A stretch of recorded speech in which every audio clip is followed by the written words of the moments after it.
నేను ఈరోజు మీ దగ్గరికి వచ్చేటప్పుడు గుంటూరు నుండి కాజా దగ్గర ఈ కొత్తగా కట్టిన వెస్ట్ బైపాస్ రోడ్ ఎక్కి వస్తున్నా. ఇదేం తారీఖు? 26 కదూ. కరెక్ట్గా 10 రోజులకు ముందు ఇక్కడే, అంటే మనము ఈ అంబాపురం దగ్గర క్రిందకి దిగుతున్నామే, దానికి కొంచెం ముందు 15వ తారీఖు ఆదివారం సాయంత్రం 8:30 గంటలకి భయంకరమైన రోడ్డు ప్రమాదం జరిగింది. ఆ రోడ్డు ప్రమాదంలో చనిపోయింది ఎవరో తెలుసా? నా ప్రాణమైన నా తమ్ముడు. ఏలూరు మెడికల్ కాలేజీలో తన బయోకెమిస్ట్రీ ప్రొఫెసర్, వాళ్ళ ఆవిడ రమ్య అని, ఆవిడ ఎనాటమీ ప్రొఫెసర్. 40 సంవత్సరాలు 41 సంవత్సరం భార్యాభర్తలు ఇద్దరికి, 10 సంవత్సరాల కూతురు, 3.5 సంవత్సరాల కొడుకు, లక్షల రూపాయల జీతం. టాటా కంపెనీకి సంబంధించిన నెక్సా కారు. పెనుగంచి ప్రోలు వాళ్ళ అత్తగారి ఊరు, ఏలూరులో వాళ్ళు పనిచేస్తున్నారు. ఆదివారం వచ్చి వాళ్ళకు 1.5 కోట్లతోటి చర్చి కడితే ఆ చర్చి యొక్క ప్రారంభోత్సవం గురించి ప్రోగ్రాం మాట్లాడుకొని 6 గంటలకు అన్నం తిని 6:30కు కారెక్కి 8:30 కల్లా ఇక్కడికి చేరుకున్నారట, గొల్లపూడి దగ్గరికి. గొల్లపూడిలో హైవే ఎక్కి 10 కిలోమీటర్లు వచ్చారు అంతే. ఒక 10 కిలోమీటర్లు ముందుకు రాగానే అక్కడ పిల్లలకు అన్నం పెట్టాలని డిక్కీలో ఉన్న అన్నం తీయటానికి నా తమ్ముడు డాక్టర్ క్రిస్టి ఎంత అందమైనోడో, ఎంత చక్కనోడో, ఎంత తెలివిగల్లోడో. MBBS సీట్ వచ్చేటప్పుడు వాడు రాసిన లక్షల మంది స్టూడెంట్లో 700 ర్యాంక్ వచ్చిన తెలివిగల్లోడు వాడు. డిక్కీ ఓపెన్ చేసి అన్నం బాక్స్ తీసి భార్యకు కూతురుకు ఇచ్చి ముందు సీట్లో వెనక సీట్లో కూర్చుంటే మరలా వచ్చి కారు ఎక్కబోతున్నాడు నడపడానికి. అటుగా వచ్చిన ఒక పెద్ద కంటైనర్ తాగుబోతు డ్రైవర్ ఒకడు చూసుకోకుండా స్పీడ్గా వచ్చి స్పీడ్ కంట్రోల్ అవ్వక కారును నా తమ్ముడిని ఇద్దరిని కొడితే పచ్చటైపోయినాడు, ఎగిరి రోడ్డు మీద పడ్డాడు. కారు 50 అడుగులు ముందుకు లాక్కెళ్ళిపోయింది. వెంటనే ఇటున్న కారు మరలా ఇటువైపుకి తిరిగేసేసింది. ఏలూరు వైపు ఉన్న కారు గొల్లపూడి వైపు తిరిగింది. లోపల ఉన్న ముగ్గురికి ఏమవ్వలేదు దేవుని కృప వలన. కానీ ఆ కుటుంబానికి యజమానుడు డాక్టర్ గారు రోడ్డు మీద పడి, పగలని అవయవం లేదు, తల పగిలి మెదడు బయటకు వచ్చింది, పేగులు బయటకు వచ్చినాయి, చేతులు పగిలిపోయినాయి, కాళ్ళు చీలిపోయినాయి, ఎముకలు విరిగి 2 కాళ్ళు ఇటు తిరిగినాయి, మొత్తం మాంసపు ముద్ద పడ్డాడు రోడ్డు మీద. గంటుంటే ఏలూరు పోతామనుకుంటున్నారు. పిల్లకు పొద్దున్నే పరీక్ష ఉందట. వాడు MBBS ఫస్ట్ ఇయర్లో నా దగ్గరికి వస్తే వాడిని పసిపిల్లోని పెంచినట్టుగా పెంచి పెద్ద చేసినాను. గుండెల నిండా చాలా బాధతో మీతో మాట్లాడుతున్నాను. మీటింగ్లన్నీ క్యాన్సిల్ చేసుకొని ఇంటి దగ్గర కూర్చోవాలి. వాడు చనిపోయిన మరుసటి రోజు కూడా నేను మీటింగ్కి వెళ్ళాను. నాకు సరిగా నిద్ర పట్టట్లేదు. 10 రోజుల నుంచి తినబుద్ధి కావట్లేదు. మైండ్ అంతా షాక్లో ఉంది. అయినా ఎందుకు మీటింగులకు వస్తున్నానో తెలుసా? అలాంటి ప్రమాదమే ఎవరికైనా సంభవిస్తే, ఈ బుడగ లాంటి జీవితం పగిలిపోతే పాతాళానికి వెళ్తారేమో. ఎవరు వెళ్ళకూడదని ప్రభువు తీసుకెళ్ళిన ప్రతి చోటకెళ్ళి దేవుని వాక్యాన్ని ప్రకటిస్తున్నాను. నీ జీవితానికి నువ్వు విలువనివ్వకపోతే ఎవరిస్తారు విలువ? మంచివారు చనిపోతారు, చెడ్డవారు చనిపోతారు. నా తమ్ముడు విషయంలో అయితే నాకు ఒక నిరీక్షణ ఉంది. అదేమిటంటే 16 సంవత్సరాలకే వాడు ప్రభువుకు తన జీవితాన్ని అప్పగించుకున్నాడు, పరిశుద్ధంగా బ్రతికాడు, 2 కుటుంబాలకు సంతోషకరంగా ఉన్నాడు, ప్రభువును ప్రకటించినాడు. మరణం ఎట్లాగైనా రావచ్చులే, తిరుగుతూ చచ్చితే అది మంచి మరణం, ఇట్లాంటి యాక్సిడెంట్లు అయితే అది ఘోర మరణం అని అనుకోకూడదు.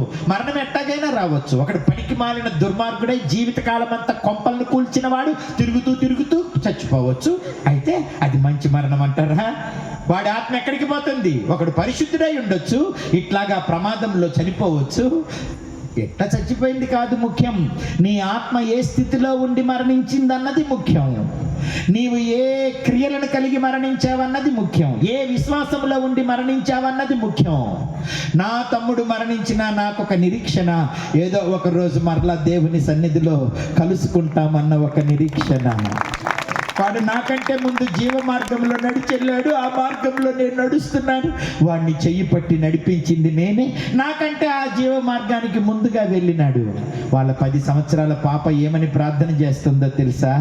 యేసయ్యా, మా నాన్న నీ దగ్గర ఉన్నాడు సంతోషంగా, నేను కూడా అక్కడికి రావాలి, వచ్చేదాకా నన్ను బలపరచు, నీ మార్గంలో నడిపించు. మా నాన్న అనేకులకు దేవుని వాక్యాన్ని ప్రకటించినట్లు నేను కూడా ప్రకటించాలి. నాన్న లేని లోటు నువ్వు నాకు తీర్చు అని ప్రార్థన చేస్తుందండి 10 సంవత్సరాల పాప. నా ప్రియ దేవుని పిల్లలారా, ఎప్పుడైనా చనిపోతాంలే, చావేముంది? కడుపులో ఉన్న వాళ్ళ పిండాలు జారిపోతాయి, బయటకు వచ్చిన పసిపిల్లలు చనిపోతారు. కొన్నిసార్లు నేను ఇందాక చెప్పినట్లు యవనస్తులు మరణిస్తారు, పెళ్ళిడికి వచ్చిన వాళ్ళు పెళ్లి పీటల మీద కూడా చనిపోతున్నారు. చావు ఎప్పుడు వచ్చింది కాదు ముఖ్యం, దాన్ని ఎవడు ఆపలేడు. వచ్చిన మరణాన్ని, మరణం తరువాత వెళ్ళే నీ ఆత్మ స్థితిని ఎలాగ నువ్వు నిర్ణయించుకుంటున్నావు అన్నది ముఖ్యం. 40 సంవత్సరాలు బ్రతికితే ఏమి? వాడు అనేక మందికి మేలు చేసి, ప్రేమించి, ప్రభువును పరిచయం చేసి, పరిశుద్ధంగా జీవించి తన యాత్రను అద్భుతంగా ముగించినాడు. తన ఆత్మ నిత్య జీవం చేరింది. ఇప్పుడు వస్తూ ఉన్నప్పుడు ఆ ప్రాంతం అంతా చూసుకుంటూ వస్తున్నాను. ఇక్కడే కదా నా తమ్ముడు రాలిపోయినాడు. ఇప్పుడు రోడ్ అంతా క్లియర్ చేసి పడేశారు. వాడేమో మట్టిలోకి వెళ్ళిపోయినాడు, కానీ వాడి ఆత్మ మాత్రం నిత్య జీవం చేరింది. ఇది నేను చెప్పగలను. దేనిని బట్టి? నా గొర్రెలు నా స్వరం వింటాయి, అవి నన్ను వెంబడిస్తాయి, నేను వాటికి నిత్య జీవం ఇస్తాను. మరణం ఎలాగో సంభవించింది కాదు, మరణించేటప్పటికి నీ ఆత్మీయ స్థితి ఎలా ఉన్నది అన్నదే ముఖ్యం. 100 సంవత్సరాలు బ్రతికినా కూడా దేవునికి నీ హృదయంలో తావు లేకపోతే, నీతి మార్గంలో నువ్వు నడవకపోతే, నిత్య జీవాన్ని నువ్వు సంపాదించుకోకపోతే, పరిశుద్ధత, నిష్కల్మషమైన జీవితం నీకు లేకపోతే, ప్రజలకు మేలు చేసే బ్రతుకు నీకు లేకపోతే, 100 సంవత్సరాలు బ్రతికితే 10 సంవత్సరాలు బ్రతికితే ఏం? ఏదో లోకంలో ఓ సామెత, కాకిలాగా కలకాలం బ్రతకటం కంటే హంసలాగా 6 నెలలు బ్రతకటం మేలని. నా ప్రియ దేవుని పిల్లరా, పాపమేదో శాపమేదో గ్రహించుకున్నావా? హంసట పాలని నీళ్ళని వేరు చేస్తుందట. ఎంతో సత్యం నాకు తెలియదు కానీ సైంటిఫికల్గా హంసకున్న ఒక గొప్ప లక్షణం పాలను నీళ్లను వేరు చేయుట. పాపాన్ని పరిశుద్ధతను వేరు చేస్తున్నావా నువ్వు? చీకటిని వెలుగును వేరు చేస్తున్నావా? అక్రమాన్ని క్రమాన్ని వేరు చేస్తున్నావా? అన్యాయాన్ని న్యాయాన్ని వేరువేరుగా చేస్తున్నావా? కలగా పులగం చేసి కలుపుకుంటున్నావా? ఏం చేస్తున్నావు? విధేయత అవిధేయత, పాపము పుణ్యము కలగా పులగమైపోయినాయి నీ జీవితంలో. భక్తిహీనత కలగా పులగమైపోయిందా? కాసేపు పవిత్రత కాసేపు అపవిత్రత కలగా పులగం చేసేస్తున్నావా? కాసేపు మంచితనం కాసేపు చెడుతనం కలగా పులగం చేస్తావా?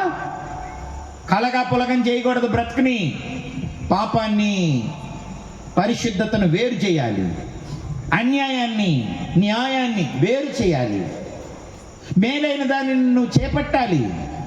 అంతేగాని కలగాపులగం చేయకూడదు. చాలా మంది జీవితం కలగాపులగం. నా ప్రియ దేవుని పిల్లరా, మంచిని చెడును కలిపితే అది చెడే అవుతుంది. అందుకే ఎక్కడికైనా వెళ్ళినప్పుడు చెబుతుంటాను నేను, 100 లీటర్ల పాలల్లో ఒక్క బొట్టు విషమేసిన పాలు మొత్తం విషమైపోతాయి కదా. అందుకే పాపాన్ని జీవితంలో దూరం చేయాలి, అపవిత్రతను దూరం చేయాలి, భక్తిహీనతను దూరం చేయాలి, అవిధేయతను వేరు చేయాలి. వెలుగు చీకటిని దేవుడు వేరు చేశాడు. పాపాన్ని పరిశుద్ధతను వేరు చేయాలి. వేరు చేయకుండా బతకకూడదు, కలగాపులగం చేసేసేయకూడదు. ఎంతకాలం బ్రతికావన్నది కాదు, ఎలా చనిపోయావన్నది కాదు. చనిపోయేటప్పటికి నీ ఆత్మీయ స్థితి, నీ హృదయం, నీ మనస్సు, నీ మనస్సాక్షి ఎలా ఉంది అన్నదే ముఖ్యం. అది ఎప్పుడు జరుగుద్దో మనకు తెలియదు. యాక్సిడెంటల్. ఒకటేమో 98లో జరిగిన ప్రమాదం, ఒకటేమో 10 రోజుల క్రితం జరిగిన ప్రమాదం. వాడేమో బయటోడు, ఈడేమో ఆత్మలో పెనవేసుకున్నవాడు.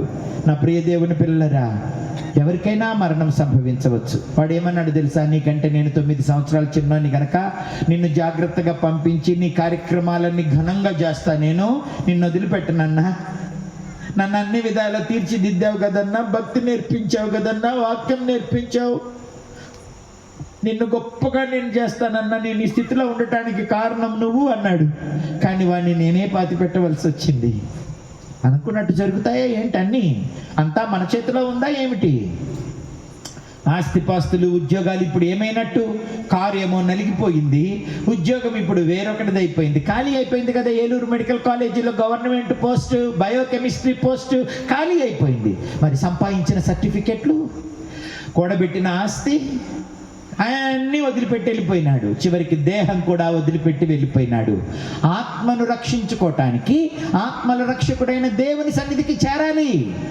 ఆయన నిన్ను దర్శించినప్పుడు ఆయనను నువ్వు వేడుకోవాలి. అందుకే దేవుడు చెప్తాడు, యెహోవా మీకు దొరుకు కాలమంది ఆయన్ను మీరు వెతకాలి. ఆయన మీ సమీపమందు ఉండగానే మీరు ఆయనను వేడుకోవాలి. సమయం పోయిన తర్వాత ప్రయాసపడితే ప్రయోజనము లేదు. నా ప్రియ దేవుని పిల్లరా, ఇదే అనుకూల సమయం, ఇదే రక్షణ దినం. ఈరోజు దేవుడు మనల్ని దర్శించాడు. సంపదలు ఉన్న తోటలో రోగులు కూడా ఉన్నారు. ఆ రోగులందరూ స్వస్థత పొందాలన్నది దేవుని యొక్క ఉద్దేశం. ఎన్ని రకాల రోగాలు? 3 రకాల రోగాలు. ఒకటి మానసిక రోగాలు, శారీరక రోగాలు, ఆత్మీయ రోగాలు. ఏమిటి శారీరక రోగాలు అంటే నరాల బలహీనత, కిడ్నీ సమస్యలు, చర్మ వ్యాధులు, మైండ్ లేకపోవటం, కిడ్నీలు పాడైపోయి, లివర్ పాడైపోయి, ఎన్నెన్నో సమస్యలు. ఇట్లాంటి అనారోగ్యాలు కొన్నిసార్లు తినే ఆహారం వల్ల వస్తాయి, కొన్ని జెనెటికల్గా వస్తాయి, కొన్ని వాళ్ళు తెచ్చుకుంటారులే. నాకు తెలిసిన ఒక అబ్బాయి ఉన్నాడు, తిరిగి తిరిగి తాగి లివర్లు చెడిపోయినాయి, ఊపిరితిత్తులు చెడిపోయినాయి, లోపల ఉన్న అవయవాలన్నీ చెడిపోయినాయి. ఇప్పుడు మందులే పని చేయట్లేదట. ఎవడు తెచ్చుకున్న పని అది? వాడు దొరలవాట్ల వల్ల తెచ్చుకున్న అనారోగ్యం. కొన్నిసార్లు ఏ దొరలవాటు లేకపోయినా అనారోగ్యాలు తిని తాగి పీల్చే గాలి వలన సంభవిస్తుంటాయి. అయితే నీ శరీరానికి వచ్చిన ఆరోగ్యాన్ని దేవుడు బాగు చేస్తాడు. ఒకసారి నేను ముదినేపల్లి వెళ్ళాను. అక్కడ ఒక మంచి యవనస్తుడు, సాఫ్ట్వేర్ ఇంజనీరు, నరాల బలహీనత వచ్చేసేసిందట. ఏం చేయలేకపోతున్నాడు, నడవలేకపోతున్నాడు, నిలబడలేకపోతున్నాడు. ఉద్యోగం పోయింది. మరి అట్టంటోడికి ఎవడు ఉద్యోగం ఇస్తాడు? పెళ్ళవట్లేదు, బలహీనతతో ఉన్నాడు. అమ్మ, అక్క, నా దగ్గరికి ఆ అబ్బాయిని తీసుకొచ్చారు. ఈ అబ్బాయి నరాల బలహీనతతో ఉన్నాడు, ఉద్యోగం ఊడిపోయింది, పెళ్ళిడు వచ్చినా ఎవడు పెళ్లి చేసుకోవట్లేదు, మానసికంగా కృంగిపోతున్నాడు.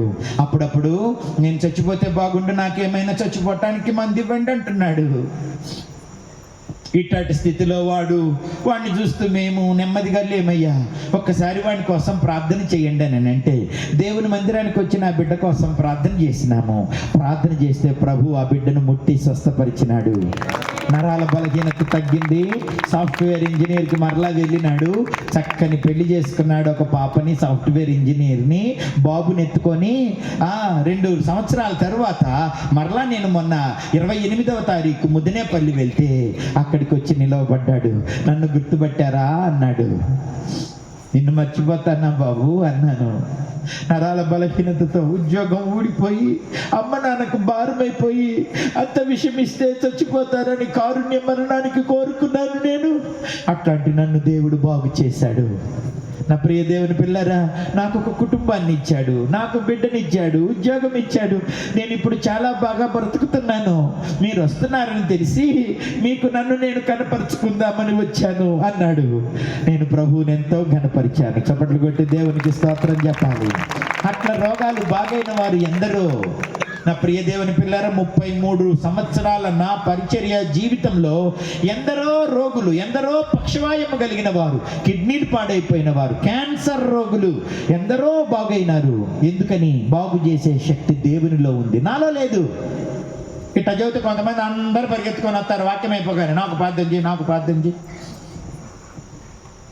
నాకు ప్రార్థన చేయి, నాకు ప్రార్థన చేయని పరిగెత్తుకొని వస్తారు. నా చేతిలో లేదు స్వస్థత, యేసు నామములో ఉంది స్వస్థత. ఆయన నామములో నువ్వు విశ్వసిస్తే ఉంది స్వస్థత. ఆయనకు అప్పగించుకొని ఆయన మీద ఆధారపడితే ఉంది స్వస్థత. నేనేమిటి? నీకు నువ్వు ప్రార్థన చేసుకున్నా కూడా దేవుడు నిన్ను స్వస్థపరుస్తాడు. నిన్ను స్వస్థపరిచే యెహోవాను నేనే. నీ విశ్వాసం నిన్ను స్వస్థపరుస్తుంది. యేసులో ఉన్న శక్తి నిన్ను స్వస్థపరుస్తుంది. ఆయన పొందిన దెబ్బల ద్వారా నీకు స్వస్థత కలుగుతుంది. ఎవరికో స్వస్థత వరం ఉందంటే పొలోమంట పరిగెడతారు అక్కడికి.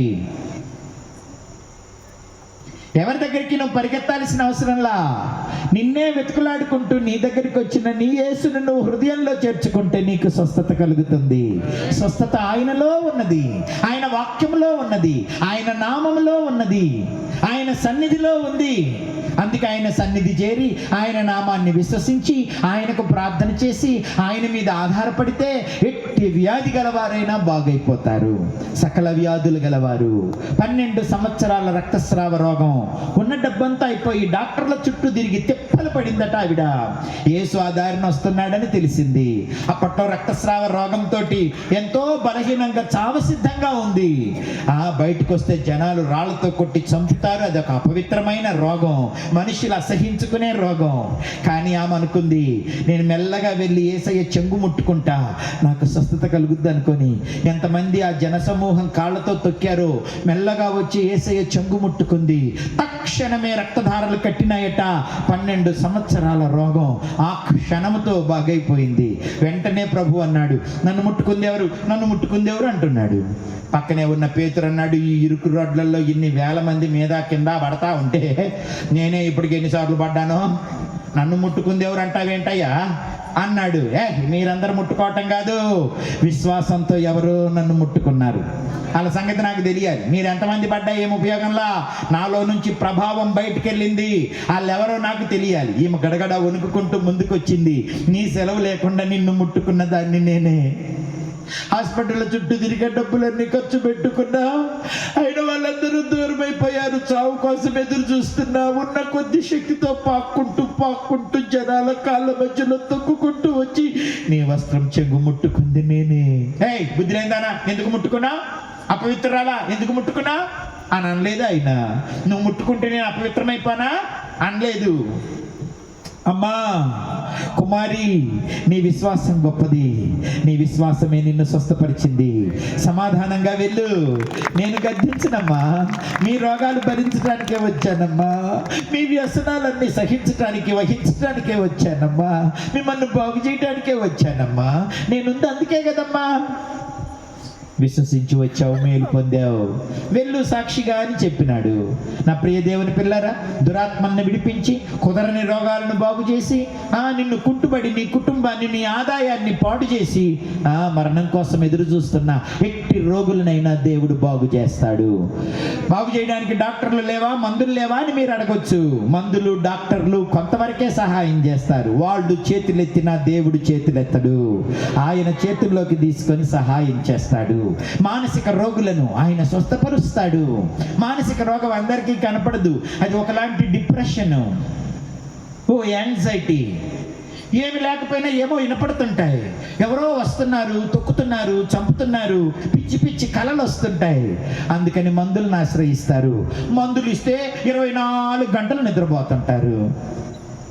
మా అమ్మకు కూడా 18 సంవత్సరాల మానసిక రోగం ఉండే. ఎర్రగడ్డ తీసుకువెళ్తే కరెంటు పెట్టారు, మందులు ఇచ్చి జీవితకాలం వేసుకోమన్నారు. వేసుకుంటేనేమో మత్తుగా ఉంటుంది, వేసుకోకపోతే పిచ్చి పిచ్చి ఆలోచనలు వచ్చేస్తాయట, ఎక్కడెక్కడికో వెళ్తుంది, ఏమేమో చేస్తుంది. దాంతో నాన్న విసిగిపోయి అమ్మను కొట్టేవాడు. కొడితే రోగం బాగవుతుందా?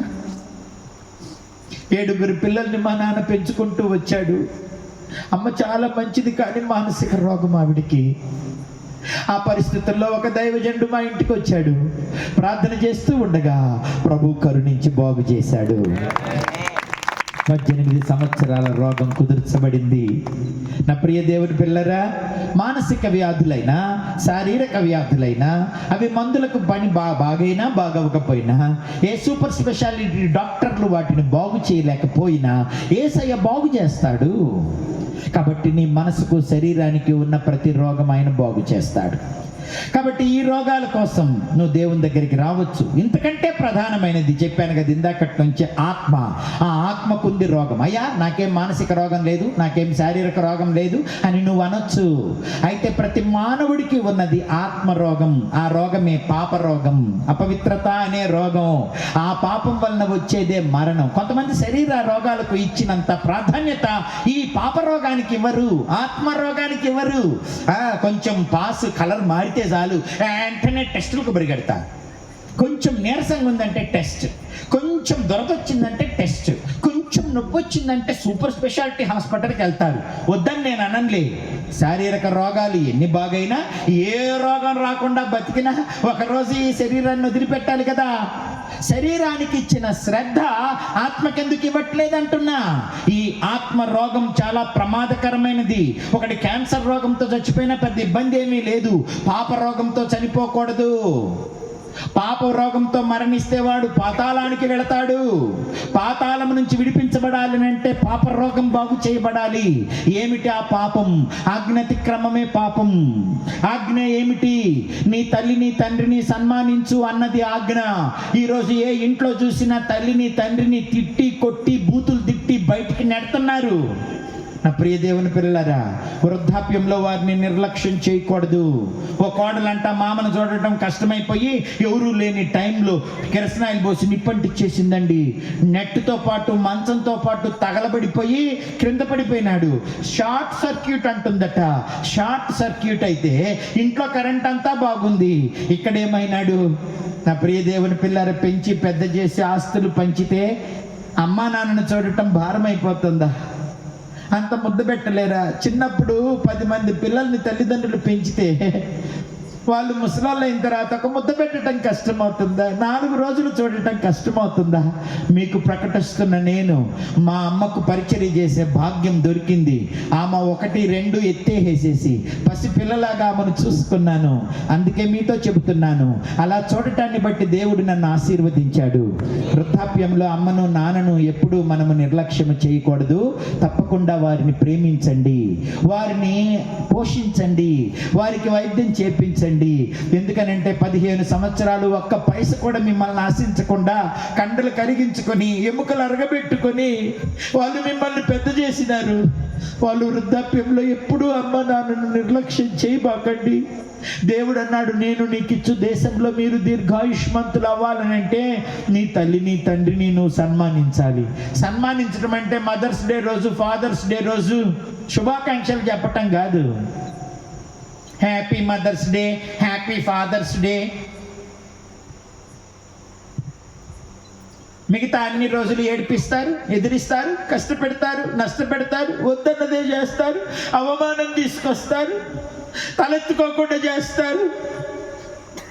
Happy mother's day, happy father's day అంటే అయిపోయిందా? 365 రోజుల్లో ఒక్కరోజు శుభాకాంక్షలు చెప్పి మిగతా 364 రోజులు వేధించి బాధిస్తారా? నిర్లక్ష్యం చేస్తారా? శపిస్తారా? ఇంకా నీకు చావు లేదని అడుగుతారా? వాళ్ళని పట్టించుకోకుండా బాధిస్తారా? చేయకూడదు అట్లా. అదే పాపం.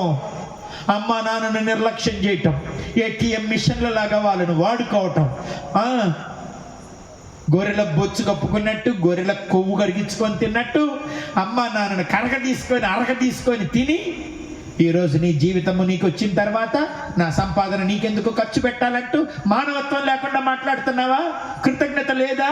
అదే పాపం. అదే నిన్ను నరకానికి తీసుకువెళ్ళేది. తల్లిదండ్రులను సన్మానించాలి, అప్పుడే ఆయుష్ ఆరోగ్యం. లేకపోతే నువ్వే కొలత కొలిచావో అదే కొలత నీకు కొలవబడుతుంది. ఆత్మకున్న మరొక రోగం చెప్పనా? మరొక ఆజ్ఞాతిక్రమం వ్యభిచరించుట. పెళ్లి కాకముందు, పెళ్లి అయిన తర్వాత చాలా మంది, ఇప్పుడు ఈ సెల్ ఫోన్ వచ్చిన తర్వాత ఈ జన్జీలో చాలా మంది పెళ్లిళ్ళు లేకుండానే సహజీవనాలు చేస్తున్నారు. ఉద్యోగాలని, పెద్ద పెద్ద ఉద్యోగాలు హైదరాబాద్, బెంగళూరు, విశాఖపట్నం వెళ్ళి, మెడ్రాస్లకు వెళ్ళి డబ్బు సంపాదించటం, ఆ డబ్బుకు లెక్క చెప్పకపోవటం, పెళ్ళిళ్ళు కాకుండానే అక్రమంగా జీవితాలను మలినం చేసుకుంటున్నారు. 2 సంవత్సరాలు ఒకటితో, 2 సంవత్సరాలు ఒకటితో, ఒకేసారి ముగ్గురితో ఏం చేస్తున్నారు? జీవితాన్ని పాడు చేస్తున్నారా? నా ప్రియ దేవుని పిల్లరా, పాపం చాలా ప్రమాదకరమైనది. ఎంతో మంది ఆత్మహత్యలు చేసుకుంటున్నారు, చంపబడుతున్నారు, మోసం చేస్తున్నారు. ఆ మోసం చేసినోడు ఊరుకుంటాడా? నా ప్రియ దేవుని పిల్లరా, ఆడపిల్లలు మగపిల్లలు ఒకరినొకరు నాశనం చేసుకుంటున్నారు. కారణం పెళ్లి కాకముందే ఉండే శారీరక లైంగిక సంబంధాలు. పెళ్ళైన తర్వాత భార్యకు భర్తకు నమ్మకంగా ఉండకుండా పరుల భార్యలను, పరుల భర్తలను, పెళ్లి కాని పిల్లల్ని పాడు చేసే ఆ అపవిత్రత నీ జీవితాన్ని నాశనం చేస్తుంది, నిన్ను నిత్య నరకానికి తీసుకువెళ్తుంది. అదేమన్నా సరదానా? నా ప్రియ దేవుని పిల్లల, పాపంతో చెలగాటం పనికిరాదు. ఆత్మ కంటిన రోగం నిత్య నాశనానికి తీసుకెళ్తుంది.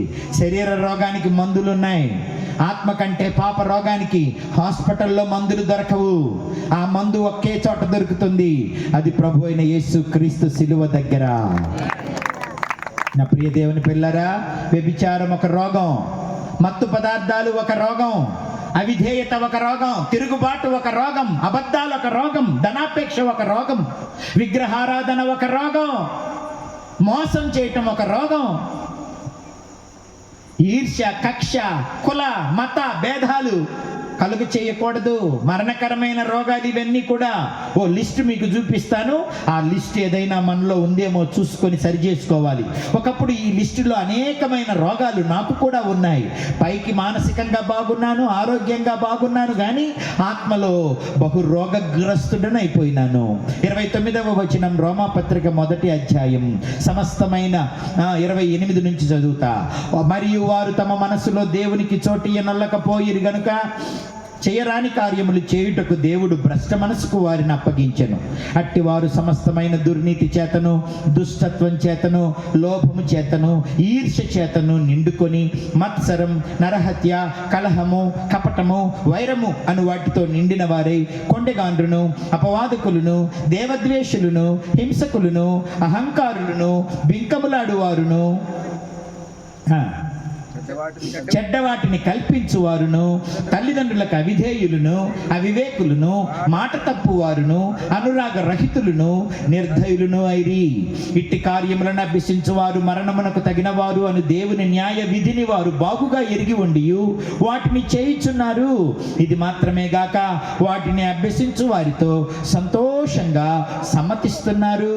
చూడండి, దుష్టమైన పనులు నువ్వు చేయకూడదు, దుష్టమైన పనులు చేసే వ్యక్తులతో నువ్వు సహవాసము చేయకూడదు. తాగుబోతులతో, వ్యభిచారులతో, తిరుగుబోతులతో, తిట్టుబోతులతో, మోసగాండ్లతో స్నేహం, జూదగాళ్లతో స్నేహం నీకు నష్టం, నాశనం చేస్తుంది. ఆ మలినం నిన్ను, నీ కుటుంబాన్ని పాడు చేస్తుంది, నీ ప్రవర్తనను కూడా పాడు చేస్తుంది. ఒక వ్యభిచారి తన స్నేహితులను కూడా వ్యభిచారులుగా మారుస్తాడు. ఒక తాగుబోతాడు తనతో ఉన్న స్నేహితులను తాగుబోతులుగా చేసేస్తాడు. నా ప్రియ దేవుని పిల్లలు, నీ స్నేహం ఎవరితో? నీ హృదయంలో వేటికి స్థానం ఇచ్చావు? పగ, కక్ష, అసూయ, మత్సరం, ఓర్వలేనితనం, కుల మత భేదాలతోటి నీ జీవితాన్ని పాడు చేసుకోకూడదు. అపవిత్రతతో పాడు చేయకూడదు. తల్లిదండ్రులకు అవిధేయులుగా ఉండకూడదు. నీది కానిది నువ్వు ఆశించకూడదు. దొంగతనం నువ్వు చేయకూడదు. విగ్రహారాధన నువ్వు చేయకూడదు. నిజ దేవుని నువ్వు ఆశ్రయించాలి. అట్టి రోగం నీకుంటే దేవుని దగ్గరికి పరిగెత్తుకొని రావాలి. నాకుంది ఆ రోగం, చెప్పాను కదా. మానసిక రోగం నాకు లేదు, శారీరక రోగం నాకు లేదు, కానీ ఆత్మ సంబంధమైన రోగం, పాప రోగం, మాయ రోగం నాకుంది. కొందరికి కోపం ఉంటుంది కదా, కొందరికి నోరు తెరిస్తే అబద్ధాలే, కొందరికి మోసం, కొందరికి నటన, కొందరిది కపటం, కొందరిది ప్రేమ లేని స్థితి, కొందరిది గర్వం. ఇవన్నీ ఆత్మ సంబంధమైన రోగాలు. ఇవి నీ జీవితాన్ని నాశనం చేస్తాయి. శారీరక రోగాలు శరీరాన్నే పాడు చేస్తాయి, కానీ ఈ పాప రోగం ఆత్మను నాశనం చేస్తుంది, ఆత్మను నిత్య నరకానికి తీసుకువెళ్తుంది. ఈ మాటకు మీకు ఆధారం ఒకటి చూపిస్తాను. చూడండి ప్రియ దేవుని పిల్లల, ప్రకటన గ్రంథం ఇలా చెప్తోంది.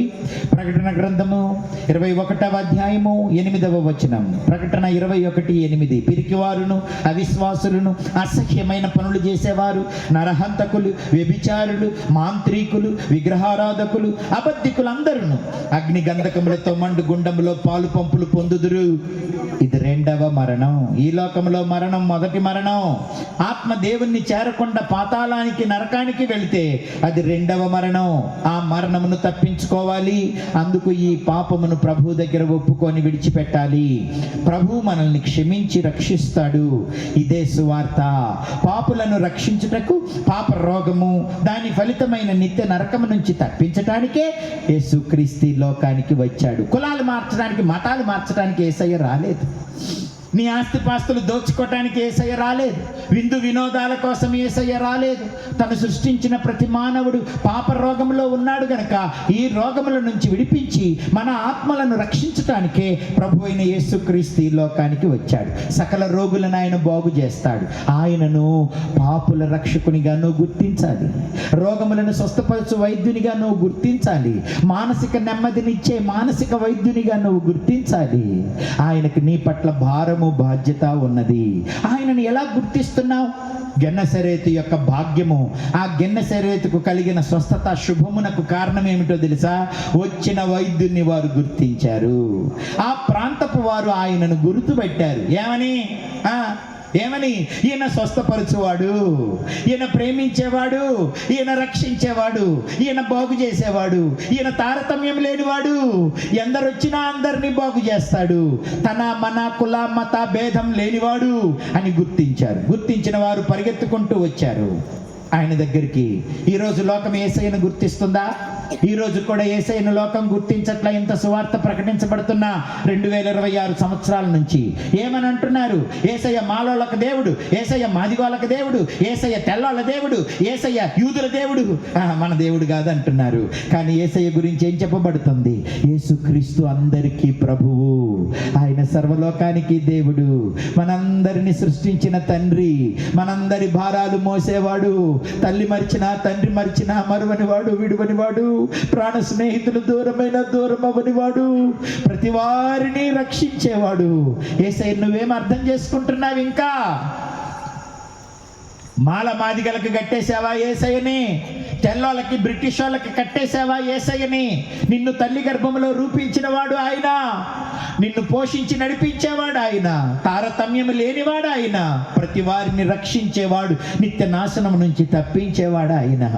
అక్కడ ప్రజలు ఆయన్ని గుర్తుపట్టారు. అయ్యయ్య, ఈ ప్రాంతంలో చాలా మంది రోగులు ఉన్నారు, మేము తీసుకొస్తాము, అందరి మీద చేతులు పెట్టి ప్రార్థన చేయాలంటే లేట్ అయిపోద్ది, వాళ్ళని వస్త్రపు చెంగు మాత్రము ముట్టుకొని అని దేవుణ్ణి బతిలాడితే, ఎవడు పడితే వాడు వచ్చి ముట్టుకొనిస్తానా? ముట్టుకొనిను, ఇప్పుడు టైం కాదు, నాకు తీరిక లేదు అని చెప్పలేదు. తండ్రి ఎంతమందిని తెస్తారు? ముట్టుకోమనండి, ఎంతమందిని ముట్టుకుంటారు? అందరినీ బాగు చేస్తా పొండి అని చెప్తే వాళ్ళు పరుగున వెళ్ళి మంచాల మీద ఉన్నోన్ని, నడవగలిగినోన్ని, దేకేవాడిని, పాకేవాడిని మొత్తాన్ని పట్టుకొచ్చారట.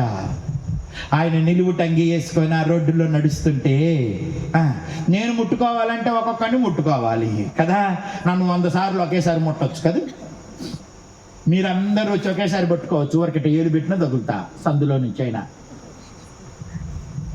అట్లాగా వేల మంది ప్రజలు వస్తే ఆయన నడుచుకుంటూ వెళుతూ ఉంటే ఆయన్ని ముట్టుకున్నారట, అందరూ స్వస్థత పొందారట. చప్పట్లు కొట్టి దేవునికి స్తోత్రం చెప్పాలి. అంటే ఏం జరిగినట్టు? ఏం జరిగిందో తెలుసా? ముట్టుకోగానే ఆయనలో ఉన్న స్వస్థత వీళ్ళల్లోకి వచ్చింది, వీళ్ళల్లో ఉన్న రోగం ఆయనలోకి వెళ్ళిపోయింది. అందరి రోగాలు భరించిన ప్రేమ కలిగిన తండ్రి ఆయన. ఓం భీం సూమ్ అని మాయం చేసినోడు కాదు. నీ భారాలు భరించాడు, నీ రోగాలు భరించాడు, నీ పాపం భరించాడు, దాని శిక్ష భరించాడు తన శరీరం మీద. అర్థమవుతుందా? ఇక్కడ ఎవరైనా అలా మట్టి పూసుకొని రామ్మా, నువ్వు అది అందులో మట్టి ఉంది, పూసుకొని తొందరగా. అంత చిన్నగా లెగుతావు అనుకోలేదా మేము ముసలామీలా? మట్టి పూసుకొని రా. బాగానే పూసుకున్నావురా. ఈ అమ్మాయి చేతికి మట్టి పూసుకుంది. ఈ అమ్మాయి చేతిని ఇప్పుడు నేను బాగు చేయాలని అంటే నాకు రుద్దుకోమని చెప్పాను. నా ఒంటి మీద రుద్దమ్మా మట్టి అంతా. ఏమో ఎవరికి అంటే అంటాడు, మొత్తం రుద్దు బాగా గట్టిగా తుడుచుకో. చూడండి, తుడు, అటు ఇటు తుడు అమ్మ, మొత్తం నీ చేయికి అంతా పోయిందా? ఆ పిల్ల చేయి బాగైంది, నా వస్త్రం పాడైంది. ఆ మరకలు నేను తీసుకున్నా, ఆ బిడ్డకు మాత్రం చేతులు శుభ్రం చేశా. అర్థమైందా? ఇట్లాంటి మరకలైతే ఉతుక్కుంటే పోతాయిలే.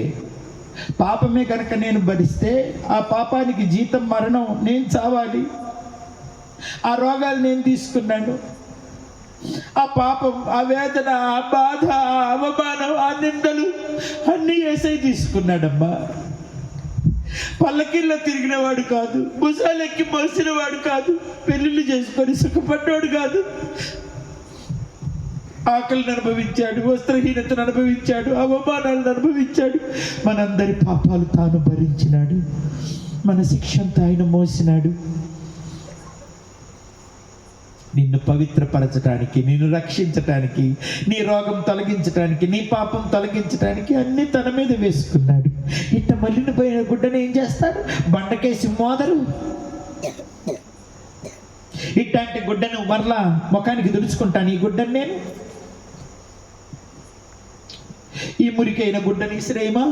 ఆయన తృణీకరించబడ్డాడు, ఆయన శిక్షించబడ్డాడు, ఆయన కొట్టబడ్డాడు, ఆయన చంపబడ్డాడు, ఆయన పొడవబడ్డాడు. దేనికోసం? ఆయన తప్పు చేసి కాదు. నా తెల్లని వస్త్రం పాడైపోవటానికి ఆ పిల్ల మలినం, ఆ మలినాన్ని తొలగించడానికి నా తెల్లని వస్త్రాన్ని అప్పగించినాను. ఆ అమ్మాయి బాగవటం నాకు ముఖ్యం, నలుగురిలో విలువగా బ్రతకటం నాకు ముఖ్యం, తన మలినాలు పోవటం నాకు ముఖ్యం. అందుకని యేసయ్య మనందరి మలినాలు తాను భరించాడు. 53వ కీర్తన చెబుతుంది, ఆయన మన రోగములను భరించాడు, మన వ్యసనములను సహించాడు, మన సమాధానార్థమైన శిక్ష అతని మీద పడింది, అతడు పొందిన దెబ్బల చేత మనకు స్వస్థత, ఆయన రక్తములో మనకు పాపక్షమాపణ. ఆయన మన శిక్షను భరించినాడు, మన శిక్షను ఆయన భరించినాడు, మనలను ఆయన రక్షించినాడు. యేసు ఎందుకు లోక రక్షకుడైనాడు? ప్రతి మానవుడు పాపం నుంచి విడుదల పొంది నరకం నుంచి ఆత్మను తప్పించుకొని పరలోకం చేరాలంటే ఆయనే మార్గమని ఎందుకు ప్రజలు ప్రకటిస్తున్నారు అని అంటే, మిగతా వాళ్ళంతా పనికి మాలినోళ్ళు, ఈయనంత అక్కడే గొప్పవాడు అని చెప్తారు. ఏంటండి అంటారు. మిగతా వాళ్ళు పనికి మాలినోళ్ళని నేను అంటలేదు, కానీ ఈయన మాత్రం గొప్పవాడు, రక్షకుడు, విమోచకుడు, ప్రేమ కలిగిన వాడు. ఎందుకంటే నీ స్థానంలో నిలిచి నీ శిక్షను భరించాడు, నిన్ను రక్షించడానికి తన ప్రాణాన్ని ధారపోసినాడు, నీ కొరకు పరలోక మార్గాన్ని సిద్ధం చేసినాడు, తన ప్రాణం కంటే నిన్ను అధికంగా కోరుకున్నాడు. ఆయన నీ ప్రాణాన్ని విమోచించగలిగిన వాడు ఆయన ఒక్కడే. ఎన్నో సంఘ సంస్కర్తలు ఈ లోకంలో ఉన్నారు, ఎందరో దేవుళ్ళు దేవతలు ఈ లోకంలో ఉన్నారు, ఎందరో నాయకులు ఉన్నారు. నీ పాపాన్ని ఎవరు తొలగించలేదు.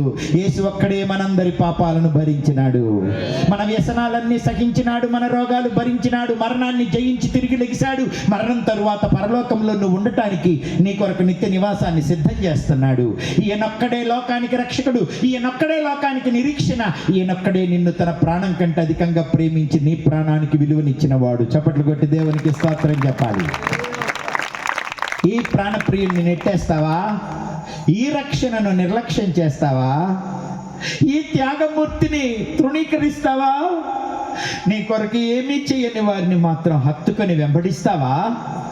నిన్ను సత్యం నుంచి, జీవం నుంచి, పరలోకం నుంచి తప్పించి నిత్య నాశనానికి తీసుకెళ్లే వ్యక్తులను నెత్తిన పెట్టుకొని మోస్తావా? నా ప్రియ దేవుని పిల్లలారా, నిన్ను తల్లి గర్భంలో రూపించి, నిన్ను పెంచి పెద్ద చేసి, నువ్వెన్ని దోషాలు చేసినా ఆ దోష శిక్ష నీ మీదకి రాకుండా అదంతా తన మీద వేసుకొని నిన్ను రక్షించటానికే తన ప్రాణాన్ని నీకు ప్రతిగా చెల్లించిన ఆ ప్రభువుని ఏం చేస్తావు? వదిలేస్తావా? నెట్టేస్తావా? హృదయానికి బయటే పెడతావా? పాపాన్ని హృదయంలో చేర్చుకుంటావా? పాపాన్ని బయటికి నెట్టి ప్రభువును లోపలికి చేర్చుకుంటావా? నీవు కూడా ఆత్మలో స్వస్థత పొందుతావా? నీ ఆత్మ స్వస్థపడితే నీ మనస్సు, నీ శరీరం కూడా స్వస్థత పొందుతుంది. చాలాసార్లు ఈ పాపాలతోటి శరీరం యొక్క, మనసు యొక్క, కుటుంబం యొక్క, సంతానం యొక్క స్థితి ముడివేయబడి ఉంటుంది, ప్రభావితం చేయబడుతుంది.